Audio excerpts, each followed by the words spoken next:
অস্পষ্ট গুঞ্জন আসছে, যেন কারা খাটো গলায় কথা বলছে। আমার বুকের মধ্যে একবার দূর দূর করে উঠল, কারণ পরের বাড়িতে গিয়ে চোরের মতো আড়ি পাতার অভ্যেস কোনো কালে নেই। যদি ধরা পড়ি তাহলে কি বলবো, তার একটা খসড়া মনে মনে নকশা করছিলাম, কিন্তু স্নায়ুর কম্পন তাতে থামল না। যা হোক, অপ্রীতিকর কর্তব্য যখন করতেই হবে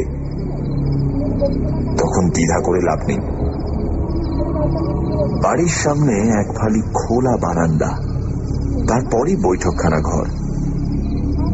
যতদূর সম্ভব নিঃশব্দে বৈঠকখানার বন্ধ দরজার সামনে গিয়ে দাঁড়ালাম।